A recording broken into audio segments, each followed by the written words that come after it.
Assalamualaikum warahmatullahi wabarakatuh. Selamat malam. Semoga ibadah puasanya lancar dan kita diberikan kesehatan oleh Allah Subhanahu wa taala. Amin ya rabbal alamin. Nah, di sini saya akan mengevaluasi tugas pada materi sebelumnya mengenai korelasi sederhana. Pada sebelumnya tidak dijelaskan bagaimana cara mencarinya secara manual, secara aplikasi dan pengolahan data, namun dikerjakan secara manual. Dan di sini saya akan menjelaskan bagaimana cara mencarinya secara aplikasi pengolahan data Microsoft Excel. Tentunya Microsoft Excel ini merupakan salah satu aplikasi yang digunakan untuk pengolahan data-data statistik maupun dalam menginterpretasikan sebuah data. Nah, jadi ini tidak hanya tentang korelasi sederhana, namun juga ditambah dengan korelasi berganda sesuai dengan materi atau soal-soal UAS untuk besok. Nah, kalau konsep korelasi sederhana itu merupakan sebuah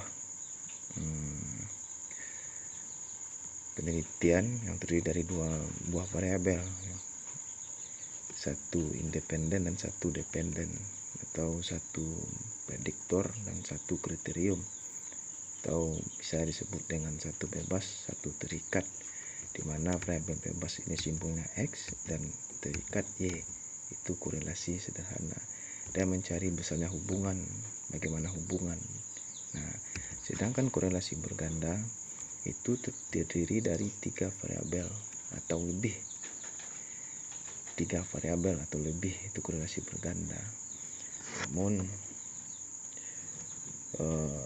semuanya tergantung dari apa yang cocok atau apa yang tepat analisis data yang digunakan dalam sebuah variabel penelitian. Jadi kita tidak bisa beranggapan bahwa 5 variabel ada korelasi, enggak. Nah, jadi bagaimana menentukan? Nah, itu kuncinya. Di sini setelah ada sebuah data penelitian, jadi gambaran dan lebih praktis, dimana X1-nya merupakan kebugaran jasmani, X2 motivasi, dan Y asal belajar. Nah, ini adalah teknik analisis korelasi berganda dengan tiga buah variabel penelitian, dua variabel bebas, satu terikat, 2X dan 1Y. Dan hipotesis umum yang diajukan biasanya pertama yaitu terdapat hubungan antara X1 dengan Y, yang kedua X2 dengan Y, dan hipotesis yang ketiga terdapat hubungan antara variabel X1 dan X2 secara bersama-sama atau simultan dengan Y.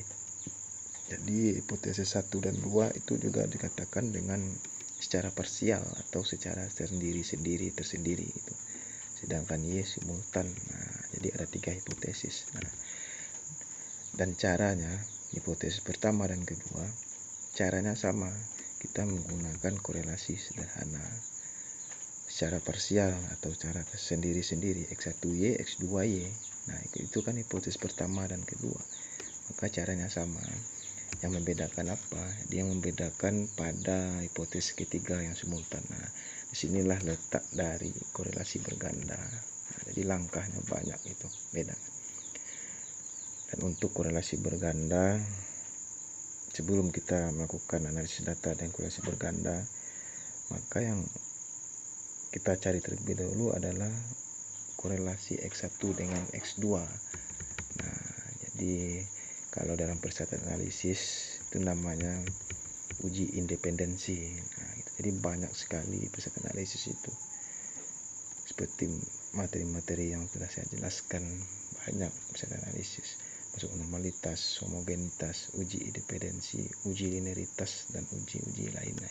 tergantung analisis data yang tepat digunakan. Nah, langsung saja kita melakukan pengolahan pada hipotesis pertama. Nah, dan ini merupakan materi untuk UAS besok, yaitu korelasi sederhana dan korelasi berganda. Untuk hipotesis pertama, hubungan antara X1 dengan Y atau kebugaran jasmani dengan hasil belajar. Di sini sudah disediakan beberapa data, ini sudah ada datanya sampai N41. Nah, jadi tabel kerja yang dibutuhkan dalam menyelesaikan rumus-rumus seperti ini, ada X1 Y, X1 kuadrat, Y kuadrat, dan X1 dikali Y. Karena ini kan hipotesis pertama, jadi hubungan X1 dengan Y. Nah, caranya seperti yang telah saya ajarkan, sama dengan klik data X1 kuadrat shift 6 K2 enter. Dan juga bisa digunakan sama dengan X1 shift 8 atau bintang X1 lagi, karena kan kuadrat kan N dikali N X data dikali data, enter, makasihnya sama. Y, untuk Y caranya sama, klik data Y shift 6 angka 2 enter. Nah, X1 dikali Y sama dengan klik data X1 shift 8 bintang ini sama dengan tanda kali data Y, enter. Nah, setelah dapat 3 data, masing-masingnya data pertama dari 3 yang telah diisi, dan untuk mencari data berikutnya kita cukup meletakkan kursor pada hasil yang pertama. Setelah itu arahkan kursor bawah, pojok kanan bawah, sehingga timbul tanda tambah pol hitam. Lalu tahan, klik kiri, arahkan kursor sampai N41. Maka hasilnya akan menyesuaikan dari cara yang pertama. Jadi kita tidak perlu lagi mencari cara kedua, mencari hasil yang kedua dengan cara yang pertama. Nah, itu. Untuk Y kuadrat caranya sama sampai N41. Begitu juga dengan hasil dari X1 dikali Y. Nah, setelah diperoleh, maka masing-masing data yang kita cari tadi dijumlahkan, sama dengan ketik sum buka kurung. Nah, ambil data X1 yang pertama, nah, tahan shift, tarik sampai N41. Nah, dapat. Dan hasil berikutnya caranya tetap sama, sampai adanya tanda tambah hitam. Nah, tarik kanan. Nah, ini hasilnya. Karena data N terlalu banyak, maka kita bertanda agar gampang. Ini X, ini Y, X kuadrat, Y kuadrat, dan X kali Y. Nah, ini hasil X atau jumlah sigma X, sigma Y, sigma X kuadrat, sigma Y kuadrat, dan sigma X dikali Y. Nah, R hitung. Nah, R hitung ini merupakan hasil dari rumus produk momen kalau kasar. Nah, ini hasil ini. Nah, kalau kita mencari cara manual, maka terlebih dahulu kita harus mencarinya satu-satu. Sigma X Y nya berapa dikurang sigma X dikali sigma Y nya berapa. Nah, dan ini cukup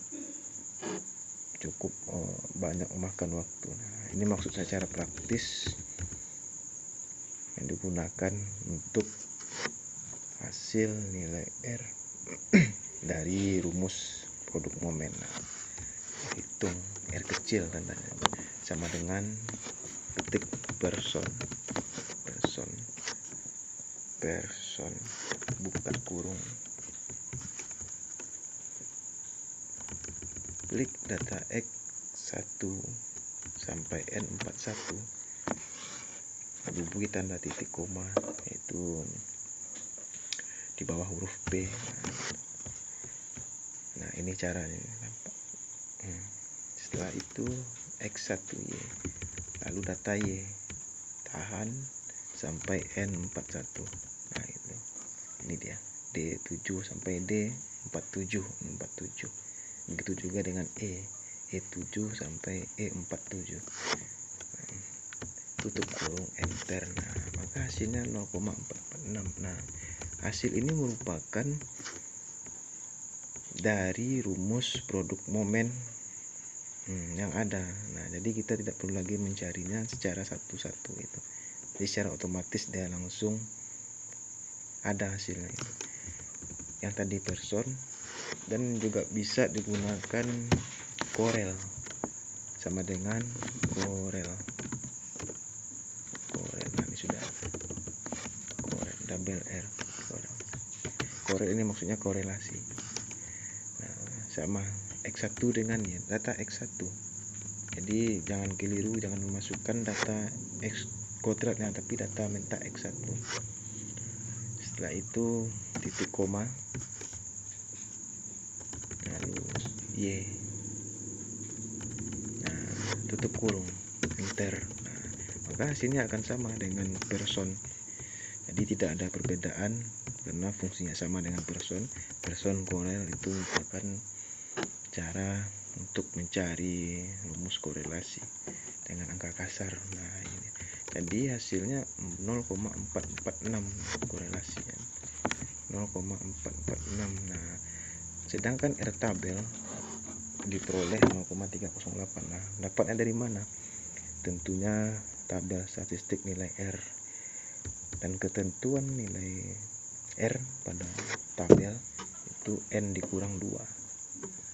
N dikurang 2 berarti kita punya N41 dikurang 2 berarti N39. Nah, coba lihat nanti dicek, silakan dicek N39 dengan alfa 0,05. Nah, maka hasilnya 0,308. Nah, nanti silahkan dicek nanti. Dan kalau ingin memasukkan rumus, karena tidak mungkin kita langsung membuat hasil tanpa membuat atau memasukkan rumus-rumus sesuai yang ada ini. Nah, jadi tinggal memasukkan rumus. Nah, karena hasilnya kita nggak perlu cari, karena hasilnya ada. N41 ini 41. Sigma XY ini sigma XY yang sudah saya beri simbol agar tidak susah, biar gampang nandainya. Sigma XY. Sigma X ini 507, sigma Y 2649, dan begitu juga seterusnya di bawah. Jadi kita tinggal memasukkan angka-angka dari hasil rumus yang telah kita selesaikan, kita cari tadi. Hasilnya 0,46. Dan dasar keputusan, apabila R hitung besar dari R tabel, maka terima HA itu artinya terdapat hubungan, sedangkan H0 itu tidak terdapat hubungan. Nah, jadi R hitung besar dari R tabel 0,446 besar dari 0,308, berarti adanya hubungan atau terdapatnya hubungan X1 dengan Y. X1 dengan Y. Nah, terima HA. Kalau seandainya R hitungnya kecil dari R tabel, maka hipotesisnya ditolak, artinya H0 diterima. Dan kata lain tidak terdapat hubungan. Nah, jadi karena R hitungnya besar dari R tabel, maka terdapat hubungan. Nah, ini dia sudah dapat.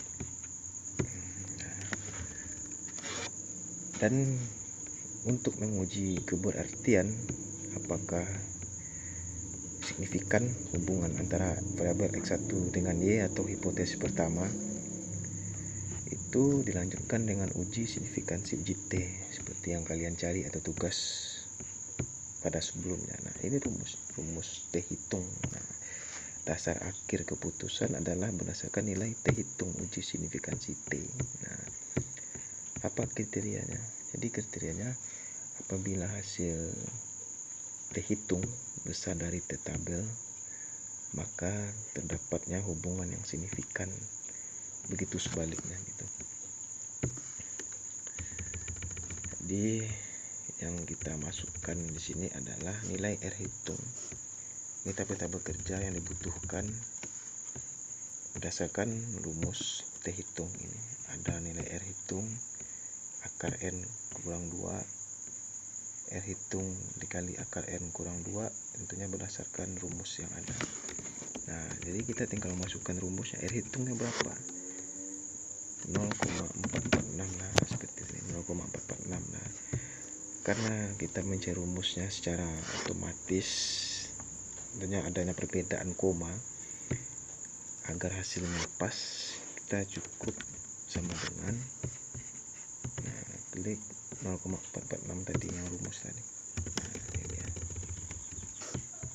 Nah, untuk akar N2 RY ini 0,46, sedangkan akar N kurang 2 ini akar N kurang 2, N nya ada 41 kurang 239. Itu untuk cari akar rumus SG RT kurung 41 kurang 239 enter. Nah, ini hasilnya. Dan untuk R hitung, ini R hitung 0,46 dikali akar N2 sama dengan R hitung dikali N akar N kurang 2. Nah, ini hasilnya. Jadi sudah diperoleh bagian atas, ini bagian atas sudah diperoleh. Nah, jadi maksudnya tabel-tabel seperti ini, langkah-langkah seperti ini merupakan cara gampang agar tidak bingung terhadap langkah-langkah dan menyelesaikan rumus. Lalu bagian bawahnya R kuadrat, hasil R hitung. Nih R hitung shift 6 2. Nah, ini hasilnya. Lalu langkahnya apa? 1 dikurang R kuadrat. Nah, itu. Setelah diperoleh hasilnya, maka bagian bawah sama dengan akar SQRT tak kurung akar 1 kurang 2. Nah, enter. Nah, untuk hasil akhir, karena ini R hitung kali akar N kurang 2 bagian atas tentunya kan, klik dibagi dengan hasil bawah akar 1 kurang 2. Ini sudah ada, jadi sudah saya tandakan, saya sudah tandai dengan warna kuning, enter. Nah, dibagi, ini hasilnya. Jadi ini adalah hasil dari uji T. Nah, kalau kalian lihat ini sudah ada data yang ada 3108. Nah, jadi ini tinggal dimasukkan rumusnya. RY ini maksudnya R hitung 0,446, 41 N dikurang 2, 1 sudah merupakan ketentuan atau konstanta, dikurang 0,199. 199 dari mana? Artinya dari ini. Begitu seterusnya. 27 yang tanda kuning bagian bawah, 0,8 tanda kuning bagian bawah, ini bagian atas bagian bawah. Nah, ini hasilnya.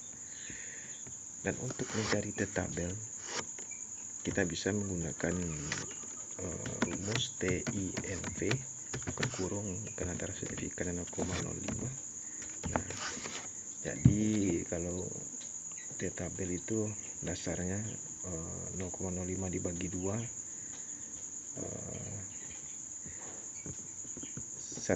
N kurang 1, berarti 40.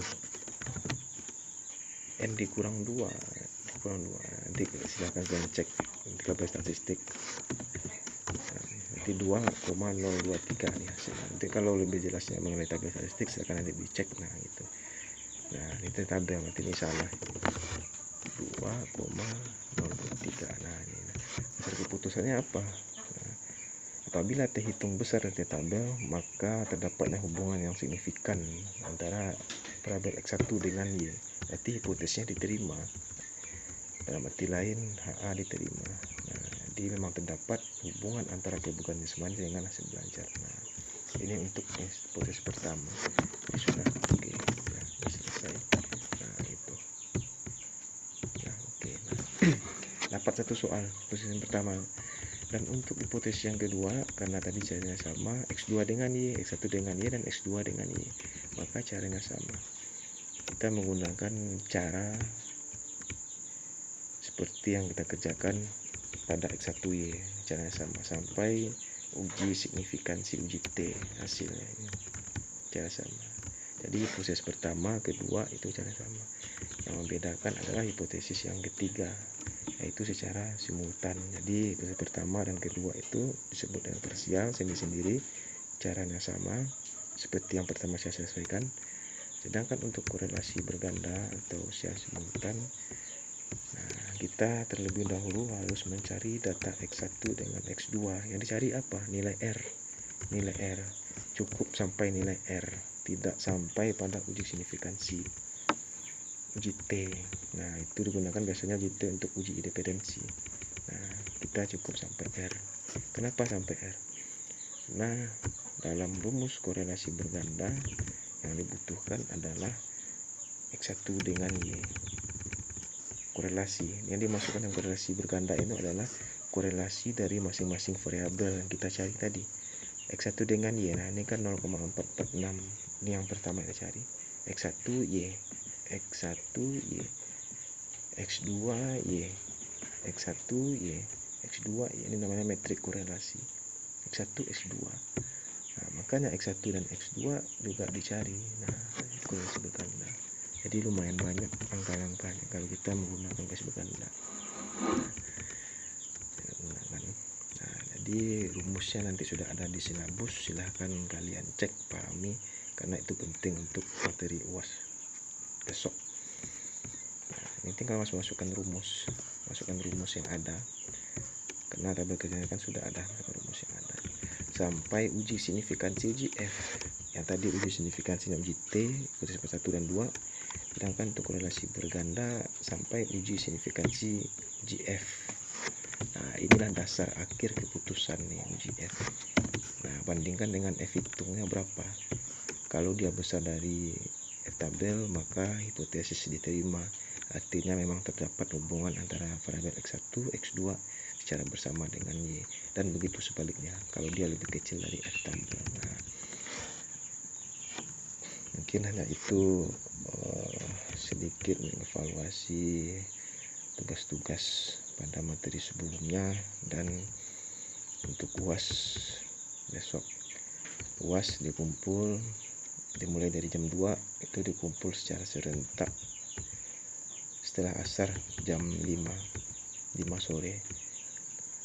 Nah, nanti kalau ada yang mau ditanyakan atau masih ragu, silahkan kita diskusikan di grup.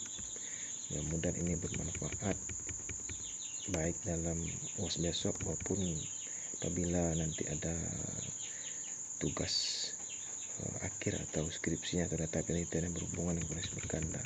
Mudah-mudahan bermanfaat. Lebih kurang mohon maaf. Wassalamualaikum warahmatullahi wabarakatuh.